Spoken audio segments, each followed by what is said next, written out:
नमस्कार प्रिय भक्तों, सत्य भक्ति उपचार में आप सभी का स्वागत है।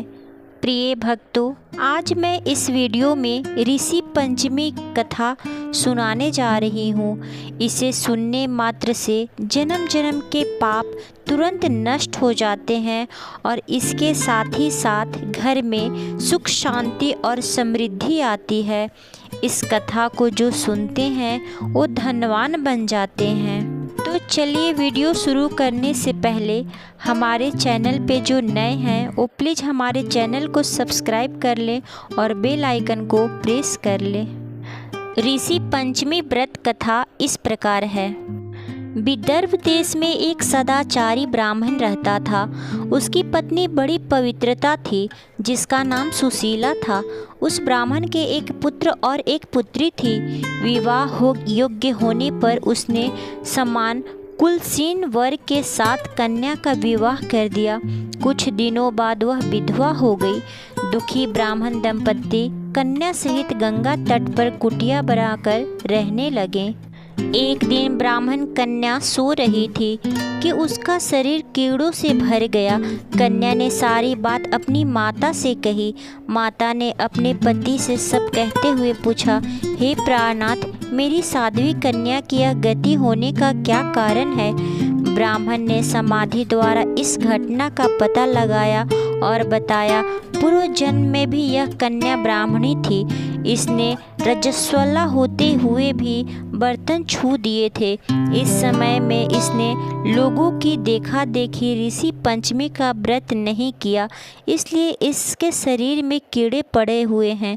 धर्मशास्त्रों की मान्यता है कि रजस्वला स्त्री पहले दिन चंडालिनी, दूसरे दिन बाघघातिनी तथा तीसरे दिन धोबिन के समान अपवित्र होती हैं और वह चौथे दिन स्नान करके शुद्ध हो जाती हैं।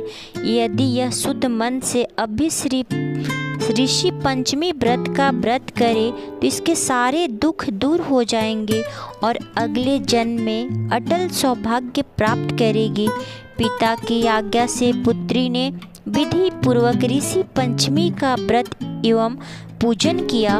व्रत के प्रभाव से वह सारे दुखों से मुक्त हो गई और अगले जन्म में उसे अटल सौभाग्य सहित अच्छे सुखों का भोग मिला। इस प्रकार जो व्यक्ति ऋषि पंचमी का व्रत रखते हैं उनके बड़े से बड़े पापों से मुक्ति मिल जाती है। हिंदू धर्म में इस व्रत की चर्चा बेहद कल्याणकारी माना गया है। ऋषि पंचमी व्रत की दूसरी कथा इस प्रकार है।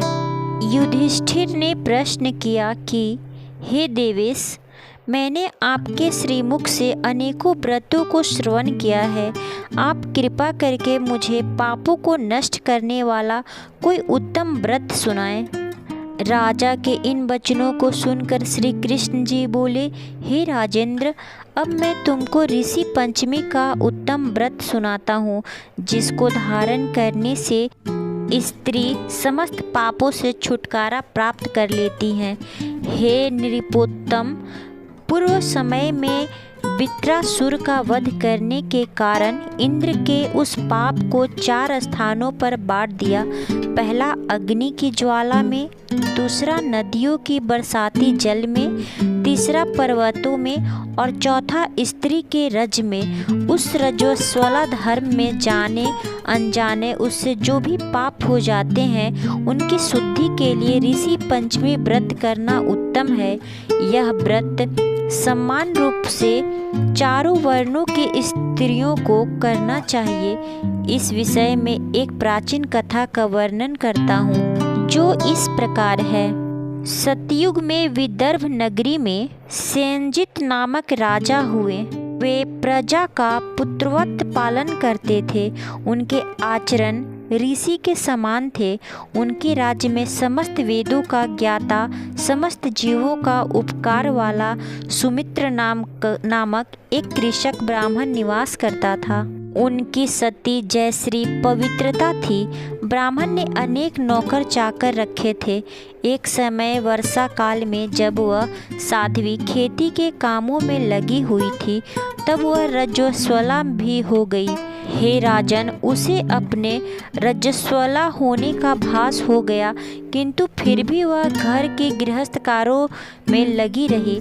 कुछ समय पश्चात दोनों स्त्री पुरुष अपनी अपनी आयु भोग कर मृत्यु को प्राप्त हुए।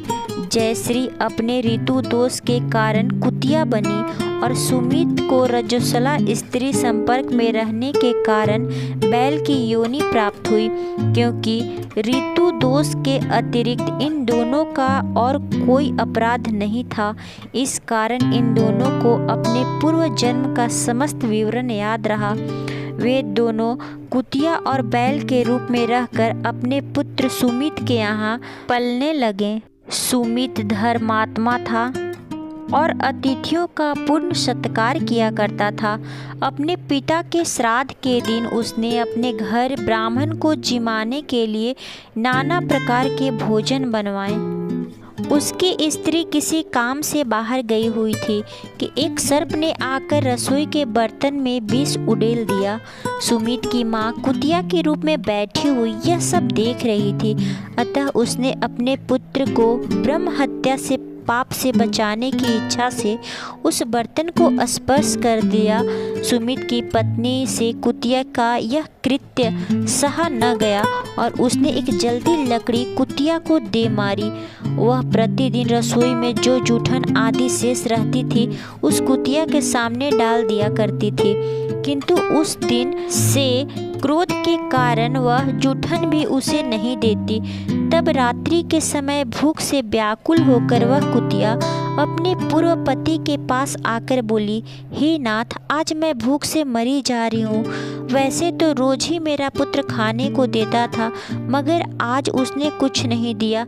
मैंने सांप के विष वाले खीर के बर्तन को ब्रह्म हत्या के भय से छूकर भ्रष्ट किया था, इस कारण बहू ने मारा और खाने को भी नहीं दिया। तब बैल ने कहा, हे भद्रे, तेरे ही पापों के कारण मैं भी इस योनि में आ पड़ा हूँ। बोझा ढोते ढोते मेरी कमर टूट गई है। आज मैं दिन भर खेत जोतता रहा, मेरे पुत्र ने भी आज मुझे भोजन नहीं दिया और ऊपर से मारा, खूब मारा, मुझे कष्ट देकर श्राद्ध को व्यर्थ किया है। अपने माता पिता की इन बातों को उनके पुत्र सुमित ने सुन लिया। उसने उसी समय जाकर उनको भर पेट भोजन कराया और उनके दुखों से दुखी होकर वन में जाकर उसने ऋषियों से पूछा, हे स्वामी, मेरे माता पिता किन कर्मों के कारण इस योनि को प्राप्त हुए और किस प्रकार उससे छुटकारा पा सकते हैं। सुमित ने उन वचनों को श्रवण कर सर्वतपा नामक महर्षि दया करके, बाले पूर्व जन्म में तुम्हारी माता पिता ने अपने उच्छृंखल स्वभाव के कारण रजस्वला होते हुए भी घर गृहस्थी की समस्त वस्तुओं को स्पर्श किया था और तुम्हारे पिता ने उनको स्पर्श किया था। इसी कारण से माता कुतिया बनी और बैल के योनि में तुम्हारे पिता श्री हुए। तुम उन दोनों की मुक्ति के लिए ऋषि पंचमी का व्रत धारण करो। श्री कृष्ण जी बोले, हे राजन, महर्षि सर्वतपा के इन वचनों को श्रवण करके सुमित अपने घर लौट आया और ऋषि पंचमी का दिन आने पर उसने अपने स्त्री सहित उस व्रत को धारण किया और उसके पुण्य को अपने माता पिता को दान दिया। व्रत के प्रभाव से उसके माता पिता दोनों ही पशु योनियों से मुक्त हो गए और स्वर्ग को चले गए। जो स्त्री इस व्रत को धारण करती है वह समस्त सुखों को प्राप्त करती है, उसके सारे कष्ट और दुख समाप्त होते हैं, उसके द्वारा किए गए सारे पाप नष्ट हो जाते हैं और अंत में मोक्ष की प्राप्ति होती है। इस प्रकार से जो भक्त इसी पंचमी व्रत को धारण करते हैं या इस दिन ऋषि पंचमी व्रत कथा का श्रवण करते हैं, उनके सारे पाप नष्ट हो जाते हैं, घर में सुख शांति और समृद्धि आती है, उन्हें किसी भी चीज की कमी नहीं रहती और अंत में मोक्ष की प्राप्ति होती है। इस प्रकार भक्ति से संबंधित जानकारियाँ प्राप्त करने के लिए या व्रत कथा सुनने के लिए हमारे चैनल को सब्सक्राइब कर लें। धन्यवाद।